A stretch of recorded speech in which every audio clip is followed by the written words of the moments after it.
The Pullman Strike of 1984 by Gabriela Responsi and Hannah Schrader.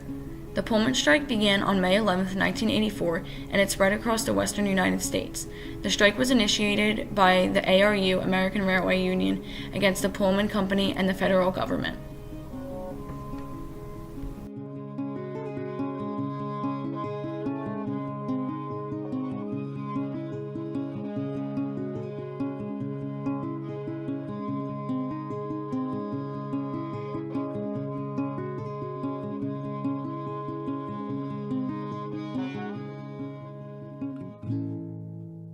But was soon intrigued by the idea of pursuing his own interests in corporate America.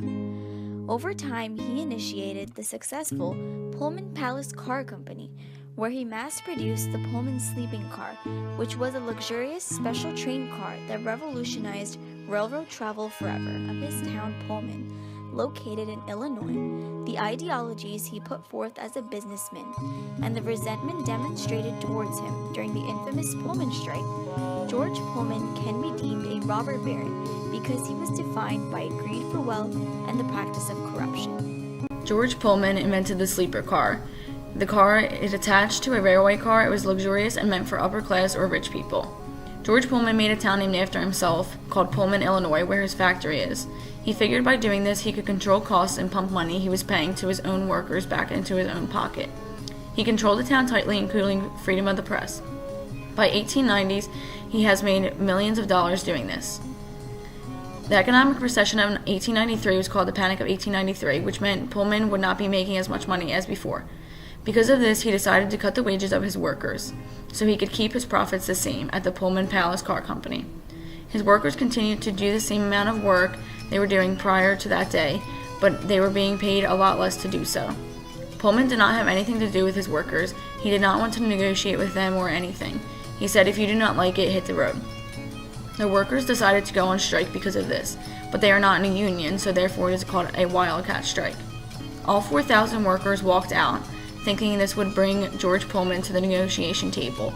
However, Pullman put his foot down and says no. Two unions were developing at the time, both the AFL and the ARU. The AFL is the American Federation of Labor, which was run by Samuel Gompers, and the ARU was the American Railway Union run by Eugene Debs. The ARU organizes themselves and brings in Pullman workers to a general national strike against the railroads across 27 cities. Walk-off job if Pullman cars are coming down the tracks. However, not all workers walked off the job, such as conductors, porters, and African Americans did not walk off because they felt their lives were fine and they were not a part of the union. The ARU strike started to work. Carriers and mail were getting shut down. The only goal of theirs was to force George Pullman to take a seat to negotiate their union powers. The railways reacted because General Managers Association gathered forces to fight back. They hired replacement workers, most of them being African American. Therefore, there was a lot of racial tension in the strike.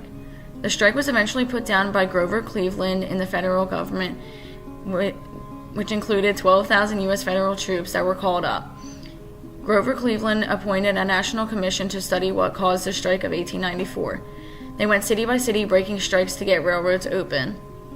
The strike became violent when Eugene Debs ignored the injunction by the government that was upheld in court. From the strike, there were $50 to $60 million of damage, 30 deaths, and 60 serious injuries.